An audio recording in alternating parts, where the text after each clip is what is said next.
교회 강단 정면에 그 중에 제일은 사랑이라라는 문구를 적은 이유가 있습니다. 그만큼 제가 사랑에 대해서 고민하기 때문이죠. 새벽 기도의 많은 시간도 내가 정말 사랑이 있는 목회자인가 주님께 묻고 고민하고 회개하곤 합니다. 우리 주변에는 소위 대단한 영역, 영성을 소유했다고 자부하고 있지만 삶에서 사랑을 잘 실천하지 못하시는 분들이 있어요. 가장 가까운 이웃, 회사 동료, 심지어 가족에게도 차갑기도 하죠. 자신들의 영적 상태를 향상시키는 데는 지나치게 전념하면서도 사랑하는 데 인색합니다. 나는 하루에 몇 시간 이상씩은 기도해야 돼. 새벽 기도 안 나오면은 뭐 그것에 대해서 많이 막 신경 쓰고 그러는 것 같은데 사랑하는 데는 인색한 분들이 종종 있죠. 그들은 주변 형제에 대해 별로 관심을 갖지 못해요. 자신들의 분위기나 상태에 깊이 몰두하느라 그리스도인의 삶에서 분명하게 제시되는 의무인 실제의 삶을 망각합니다. 요한일서가 쓰여진 당시 문제가 되었던 영지주의자들도 그랬어요. 그들은 뭐 대단한 영적 지식을 가졌다고 자부하며 자신들의 구원에만 도취되어 사랑을 실천하는 것에는 소홀히 했죠. 구원은 따놓은 당상이니 막 살아도 된다, 이렇게 살았습니다. 우리가 기도를 통해 성경 공부를 통해 뭔가 영적 은혜를 깨달았다면 실천이 병행되어야만 합니다. 누누이 강조하지만 우리가 근사한 지식을 함양하고 근사한 생각을 하고 있다고 해서 근사한 사람이 된 것인 양 착각해서는 안 돼요. 근사한 생각에 맞는 근사한 일을 행해야 진정 근사한 사람입니다. 그런 의미에서 사도 요한 목사님은 진리에 대해서 친절히 가르쳐 주시고 실제 생활에 실천할 수 있는 테스트 목록까지 제공하고 있어요. 지난 시간에 하나님의 자녀는 마땅히 행실이 깨끗해야 함을 알려주셨죠. 오늘 본문도 마찬가지로 우리가 하나님의 자녀라는 사실에 대해 설명해 주신 후에 서로 사랑할 것을 요청합니다. 여러분 명심하시기 바랍니다. 하나님은 한 번도 이거 해라 저거 해라 실천 목록을 무거운 숙제처럼 우선 부여하지 않으셨어요. 하나님의 자녀로서의 우리의 위상을 먼저 이해시켜 주신 후에 자발적으로 순종하도록 이끄십니다. 그렇다면 우리는 어떤 위상을 가진 자들입니까? 우리 14절을 한번 다 같이 읽어볼까요? 14절입니다. 시작. 우리는 형제를 사랑함으로 사망에서 옮겨 생명에 들어간 줄을 알거니와 사랑하지 아니하는 자는 사망에 머물러 있느니라. 하나님의 자녀 즉 그리스도인은 어떤 사람입니까? 사망에서 생명으로 옮겨간 자들이에요. 옮기다라는 단어는 이동이라는 단어와 던지다라는 단어가 결합되었습니다. 다른 장소로 옮기는 것, 즉 사망의 영역에서 생명의 영역으로 확실하게 이동했음을 의미해요. 중간지대는 없다는 것이죠. 모든 인간은 영적으로 죽어있는 상태에서 태어나고 죽음의 분위기와 조건 안에서 살아갑니다. 영적으로 죽어있다는 것은 하나님을 모르고 영적인 일에 전혀 무감각한 상태를 말하는 거예요. 에베소서 2장 12절이죠. 그때 너희는 그리스도 밖에 있었고 이스라엘 나라 밖의 사람이라. 약속의 언약들에 대하여는 외인이요 세상에서 소망이 없고 하나님도 없는 자이더니. 예수님을 모르는 우리 주변의 사람들의 일생을 한번 여러분들 생각해 보세요. 나이가 들수록 점차적 퇴보와 하향 곡선의 삶을 산다는 사실을 부인하기가 힘듭니다. 사람이 늙어갈수록 이렇게 멋있게 늙어야 되는데 신앙이 없는 그리고 대부분의 사람들은 노욕이라 그러죠. 나이가 들수록 어린아이처럼 되고 자신의 욕심을 잘 이렇게 절제하지 못하는 그런 안타까운 모습들을 이렇게 보여지기도 합니다. 그들의 꿈만 들어봐도 우리가 알 수가 있어요. 어린 시절에는 그래도 가치나 이상에 관심을 갖습니다. 우리 영준이 영민이만 봐도 어렸을 때는 세계 인류를 위해 과학자가 되겠다느니 우리나라를 위해 대통령이 되겠다느니 연약한 자들을 위해 법조인이 되겠다느니 그런 꿈을 이야기하기도 해요. 하지만 청소년기, 청년기를 지나면서 무한 경쟁과 철저한 개인주의, 이기심을 부추기는 사회 문화 속에서 점점 강팍함이 들어오고 자신의 삶의 질을 고상하게 해주던 이상 등을 점점 잃어버리는 가운데 죄 가운데 골마가는 모습들을 우리 주변에서 많이 목격하게 됩니다.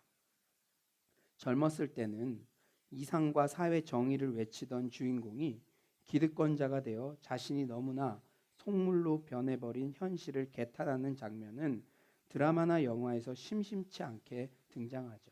드라마나 영화가 현실을 반영한다는 면에서 이것이 예수님을 모르는 우리네 인생들의 그런 단면들을 보여준다는 거예요.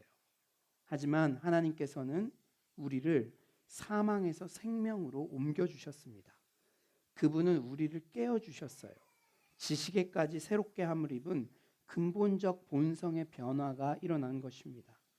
단순한 체인지가 아니라 트랜스포메이션, 전혀 다른 세계로의 전격적 이전이 일어난 것이죠. 무덤에서 나왔다는 거예요. 여러분, 이 이미지를 잘 생각해 보세요. 우리는 중간지대가 없고 사망이라는 무덤에서 나와서 새로운 생명의 그러한 영역으로 우리가 완전히 이동을 했다는 것입니다. 베드로전서 2장 9에서 10절은 말씀하세요. 그러나 너희는 택하신 족속이요 왕같은 제사장들이요 거룩한 나라요 그의 소유가 된 백성이니 이는 너희를 어두운 데서 불러내어 그의 기이한 빛에 들어가게 하시니에 아름다운 덕을 선포하게 하려 하심이라. 너희가 전에는 백성이 아니더니 이제는 하나님의 백성이요 전에는 긍휼을 얻지 못하였더니 이제는 긍휼을 얻은 자니라. 이렇게 사망에서 생명으로 옮겨진 자들의 특징은 어떠합니까? 여러분 같은 분들은 어떤 특징을 갖고 있습니까? 무엇보다 영적인 일에 관심을 갖게 돼요. 로마서 8장 5절이죠. 육신을 따르는 자는 육신의 일을, 영을 따르는 자는 영의 일을 생각하나니. 그리고 이 생명의 씨앗을 가진 자들은 성장과 발전을 의식하면서 살아갑니다. 혹 넘어지더라도 내가 이렇게 이기적으로 살아가면 안 되는데 성장하려고 의식해요. 이것은 마치 발효작용과 비슷해서 계속 발전하고 영향을 줌으로써 신앙이 성장하게 된다는 것이죠. 빌립보서 2장 13절이에요. 너희 안에서 행하시는 이는 하나님이시니 자기의 기쁘신 뜻을 위하여 너희에게 소원을 두고 행하게 하시나니. 저는 종종 예전 교회에서 여성 리더십들과 이런 기도를 드리곤 했습니다. 하나님, 우리가 누구간데 우리를 충성되이 여기셔서 이렇게 근사한 생각, 근사한 행동을 하게 하시나요? 평생 남편 걱정, 자식 걱정, 다음 한 끼 무슨 반찬 할까? 어떻게 저 아파트 갈 수 있을까? 밥 걱정, 아파트 걱정만 하다 인생 마칠 수도 있었는데 이제 예수님을 알고 내 자녀 아닌 이 땅의 청년들, 탈북 청소년, 미혼모, 독거 노인 등 이 땅의 사회적 약자들을 위해 기도하게 하시고 작은 사랑을 베푸는 근사한 일에 동참하게 하시니 감사합니다. 남한을 위해 살아가던 저희를 남북 통일, 세계 선교 등을 위한 기도의 동역자로 삼아주신 것만 해도 감사합니다. 이런 기도를 드리곤 했습니다. 여러분, 여러분들의 삶을 한번 살펴보세요. 예수를 믿기 전에 진짜 나, 내 자녀 이런 것만 평생 생각하며 살 수도 있었는데 이제는 교회에 나와서 내 자녀 아닌 청년들을 위해서 따뜻한 밥 한 끼를 준비하며 탈북 청소년 또 그로잉 이후의 미래의 북한의 어린이까지 생각하는 그런 근사한 생각을 가지고 기도할 수 있다는 것만 해도 큰 특권인 줄 믿습니다. 그렇죠. 사망에서 생명으로 옮긴 자들은 자연스럽게 영적인 일에 관심을 갖게 되고 사랑의 대상이 점점 확대될 수밖에 없습니다. 그렇다면 우리가 어떻게 사망에서 생명으로 옮겨졌습니까? 우리 16절을 한번 다 같이 읽어봅시다. 16절입니다. 시작.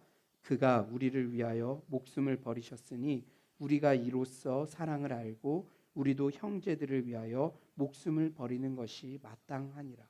그가 우리를 위하여 목숨을 버리셨으니. 영적 사망은 하나님과의 교제의 단절을 의미합니다. 하지만 독생자 예수 그리스도께서 십자가 위에 화목제물로 자신의 목숨을 버리심으로 죄의 덩어리인 인간과 의로우신 하나님과의 교제의 길을 활짝 열어주셨어요. 우리가 이런 사랑을 받은 자들입니다. 이 십자가의 고귀한 사랑 때문에 사랑에 무지한 우리는 비로소 진정한 사랑이 무엇인지 알게 되었죠. 하나님의 사랑을 알기 전에는 참 사랑에 대해 정말 무지합니다. 여러분, 오늘날의 수많은 사회 문제, 특히 가정 문제는 진짜 사랑을 모르기 때문에 일어나고 있어요. 여러분, 세상에서 사랑이라고 말하는 것들, true love, 진짜 사랑이 별로 없어요. 모조품 사랑에 불과합니다. 사랑이라고 모두 사랑이 아니에요. 우리 인간이 가져야 할 사랑, 우리 인간에게 주신 선물은 사랑의 선물인데 하나님이 주신 사랑일 때만이 참 행복하고 아름다운 겁니다. 하나님의 사랑이 아닌 사랑은 아주 나쁜 바이러스, 가시와 같아서 모든 주변을 아프게 하고 고통스럽게 하며 상처를 남겨요.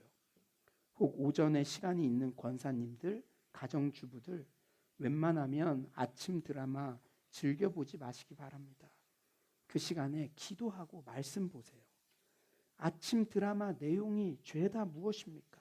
시아버지도 바람 피우고, 며느리도 바람 피우고, 시어머니도 바람 피우고, 아들도 바람 피우는데 아버지가 바람 피우는 그 집 딸을 우리 아들이 좋아하고, 막장이에요. 삼각관계, 사각관계 막 섞이는 겁니다. 그런데 이런 드라마들도 현실을 반영한 거예요. 오늘날 우리의 안방 문화, 오늘 우리 모든 사랑의 문화가 바로 이 아주 병든 사랑, 전염병의 사랑, 고통을 주는 사랑, 우리 가정을 무너뜨리는 사랑이라는 겁니다. 그래서 오늘 우리 가정이 모두 무너지고 있는 거예요. 하나님의 사랑이 아닌 사랑은 아무리 과학이 발달하고 지식이 발달해도 참 사랑이 아닙니다. 하지만 우리 크리스천들은 십자가 사랑을 통해서 참 사랑인 아가페 사랑을 알게 되었어요. 받을 만한 가치가 없는 자에게도 무조건 내어주는 아가페의 사랑.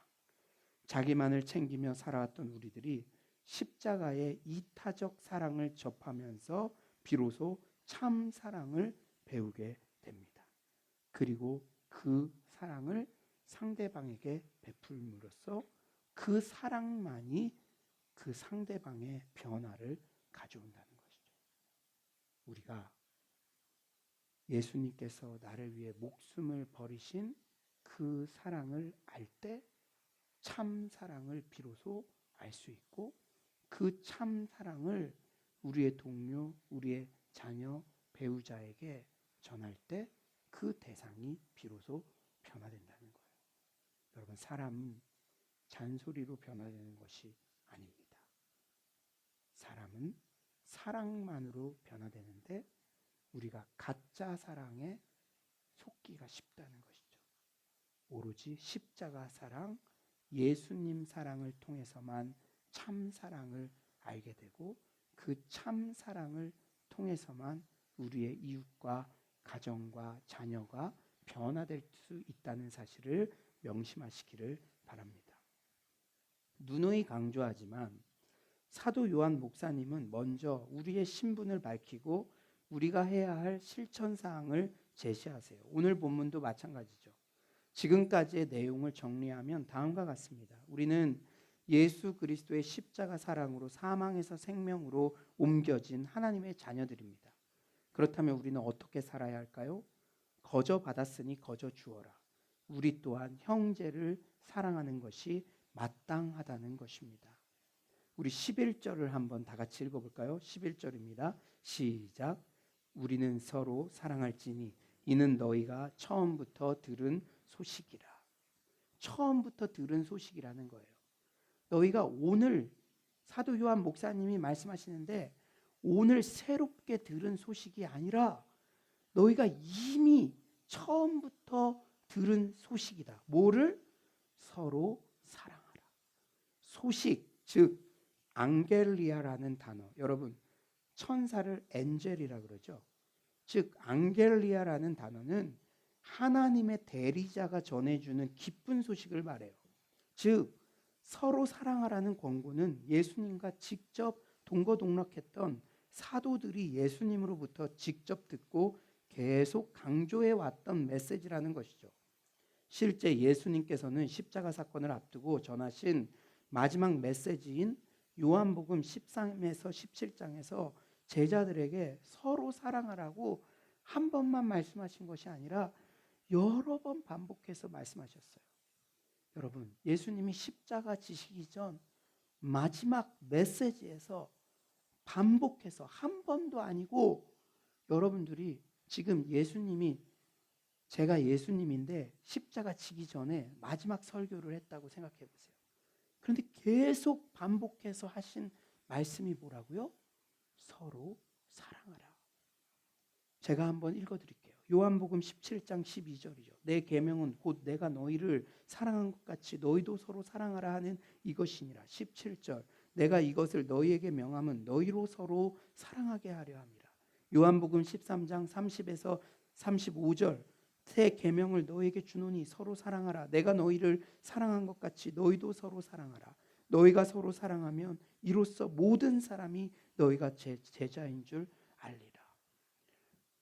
보좌 우편에 앉으신 예수님께서 지금도 우리에게 주고 싶은 말씀이 뭘까요? 저는 예수님의 그 마음이 오늘 이 예배 시간에 우리 모두에게 공명되어지기를 원합니다. 울림이 있기를 원해요. 서로 사랑하라. 서로 사랑하라. 서울로 교회 성도들이여 서로 사랑하라. 너희들이 서로 사랑하면 너희가 내 제자인 줄 모든 주변 사람들이 알게 될 것이다. 아멘이십니까? 서로 사랑. 그 이상 그 이하도 없어요. 그렇다면 우리는 구체적으로 어떻게 사랑을 실천할 수가 있을까요? 첫째로 우리는 자기 중심성을 극복해야 합니다. 우리 12절을 한번 다 같이 읽어볼까요? 12절입니다. 시작. 가인같이 하지 말라. 그는 악한 자에게 속하여 그 아우를 죽였으니 어떤 이유로 죽였느냐? 자기의 행위는 악하고 그의 아우의 행위는 의로움이라.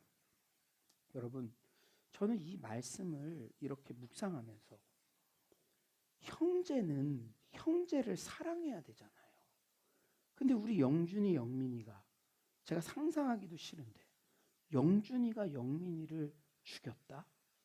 있을 수 없는 일이 일어난 것이죠. 부모 입장에선 얼마나 피눈물이 나는 일입니까?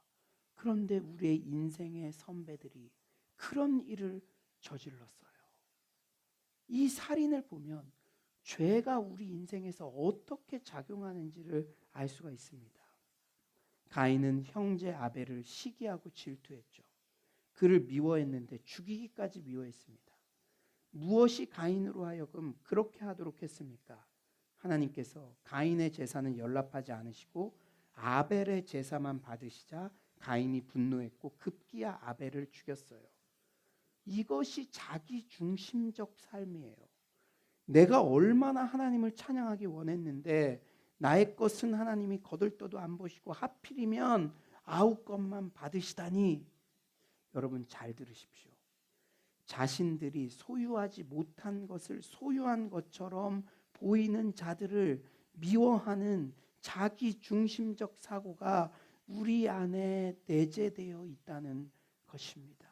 가인이요, 하나님이 내 예배는 받지 않으시고 그러나 동생 아벨은 내가 소유하지 못한 그 하나님이 예배를 받으시는 것이 있으니까 시기심이 올라온 것이죠. 여러분, 우리가 진지하게 묻습니다. 우리 청년들 소위 금수저 그런 말 많이 하죠. 내가 가지지 못한 것을 저 사람은 가지고 있는 것 같아. 그때 진정으로 박수 쳐주고 축복을 합니까? 아니면 내 마음 안에 왜 나는 그런 것이 주어지지 않는지 시기심이 올라옵니까? 부끄러운 고백이지만 지난주 우리 부부가 함께 기도했던 부분이 있어요.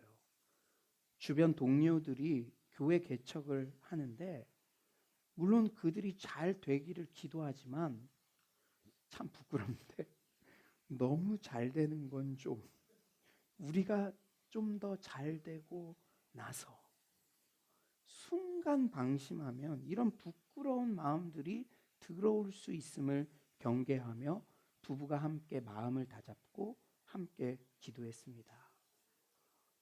두 번째로 진정한 사랑은 희생할 준비가 되어야 한다는 거예요. 희생 없는 사랑은 없습니다. 우리 16절을 한번 다 같이 읽어볼까요? 16절입니다. 시작. 그가 우리를 위하여 목숨을 버리셨으니 우리가 이로써 사랑을 알고 우리도 형제들을 위하여 목숨을 버리는 것이 마땅하니라. 십자가 고귀한 사랑을 받은 우리는 당연히 형제를 미워해서는 안 되며 희생의 사랑까지도 실천하게 되죠. 마땅하니라 라는 단어의 시제는 현재 능동태예요. 히브리적 사고에서 현재는 현재의 계속을 의미합니다. 즉 이타적 사랑은 단회적으로 그쳐서는 안 되며 계속해서 능동적으로 실천해야 함을 강조하고 있죠. 여러분, 우리 신앙이라는 건 과거의 전성기의 추억을 더듬으면서 하는 게 아니에요. 우리 사랑방 모임할 때도 늘 5년 전, 10년 전, 15년 전에는 제가 이렇게 사랑했습니다. 물론 그것도 훌륭하죠. 그러나 현재 이타적 사랑으로 주위의 성도들을 섬기며 하나님의 교회를 사랑하고 있는지, 그것이 우리 신앙 상태의 기준이 되고 시금석이 된다는 거예요. 사랑하는 여러분, 교회 사랑, 하나님 사랑, 이웃 사랑은, 이타적 사랑은 과거에 단회적으로 그쳐서는 안 되며 계속적으로 능동적으로 실천해야 한다는 사실을 잊지 마시기 바랍니다. 마지막으로 말과 혀만이 아닌 행함과 진실함으로 사랑해야 해요. 17절을 우리 다 같이 한번 읽어볼까요? 17절입니다. 시작. 누가 이 세상의 재물을 가지고 형제의 궁핍함을 보고도 도와줄 마음을 닫으면 하나님의 사랑이 어찌 그 속에 거하겠느냐. 궁핍이라는 단어는 일용할 양식같이 생존을 위해 기본적으로 꼭 있어야만 하는 필요가 채워지지 않는 핍절을 의미해요. 당시 영지주의자들의 영향을 받은 자들은 하나님을 믿는다고 하면서도 자신의 죄물을 자신의 쾌락에만 사용해서 교회 내 이렇게 극빈한 생활을 하고 있는 자들에 대해서도 무관심했던 것이죠. 자신의 쾌락. 어떻게 하면 나와 내 자녀 좋은 아파트 구하고 좋은 땅에 재테크하고 그런 것에만 자신의 재물과 생각을 사용해서 같은 교회 공동체 안에 일용할 양식조차 없는 극단적인 핍절함을 겪는 그런 형제들이 있는데도 그냥 마음을 닫아버렸다는 거예요. 마음을 닫아버렸다는 것은 의도적으로 눈을 감았다는 것입니다. 여러분, 그런데 너무나 이상하지 않나요? 초대교회예요. 초대교회. 초대교회 공동체, 사도행전 2장, 4장, 하나님의 성령의 강력한 임재가 임했을 때 이기심이 해체되고 유무상통, 핍절한 자가 없었다고 했는데 100년이 지난 것도 아닌데 사도 요한 선생님이 목양하던 그 초대교회에서는 그 초대교회 공동체의 유무상통의 전통이 이어지지 않았다는 것이죠. 인간의 이기심이 이렇게 무서운 것이에요. 지금 사도 요한 선생님이 이렇게 반문하죠. 어찌 그 속에 사랑이 거하겠느냐. 이 반문 속에는 사도 요한 목사님의 애절하고도 단호한 마음이 담겨져 있습니다. 너희들이 매일 예배 때 와서 서로 사랑하라. 그 중에 제일은 사랑이라. 그런데 너희 바로 옆에 앉아있는 성도 중에 일용할 양식, 그 핍절함, 내 자녀도 저렇게 살면은 참 안 되겠다. 그런데 아예 눈을 감아버리고 생각을 닫아버리고 너희들이 사랑이 있다고 하면서 사랑을 말하면서 어찌 사랑이 그 안에 있다고 말하겠느냐. 여러분, 사랑 없으면 하나님의 자녀도 아니라고 그렇게 말하잖아요. 사랑하는 여러분, 이런 노사도 요한 목사님의 안타까운 반문은 그냥 스쳐 지나갈 말씀이 아닌 줄 믿습니다.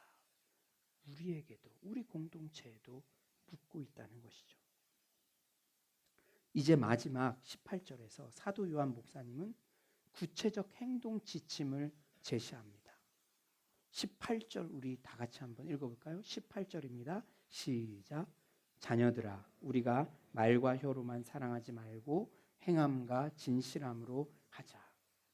사랑은 동사예요. 진정한 사랑은 말만이 아니라 반드시 상대에게 유익한 실제적 행위가 따릅니다. 조신영 작가는 중심이라는 책에서 이런 시를 썼어요. 한번 잘 들어보세요. 사랑은 명사가 아닙니다. 사랑은 아무리 아름답고 깊다 할지라도 사랑이 움직이지 않는다면 그것은 이미 생명이 떠난 것입니다. 사랑은 행동입니다. 살아 움직이는 것이며 감동시키는 것이며 변화시키는 것입니다. 사랑한다고 말하면서 나를 주지 않는다면 그것은 사랑이 아닙니다. 사랑한다고 말하면서도 나를 포기하지 않는다면 그것도 사랑이 아닙니다. 사랑은 나를 온전히 주는 것입니다. 사랑은 동사입니다. 사랑하기를 주저하지 마세요.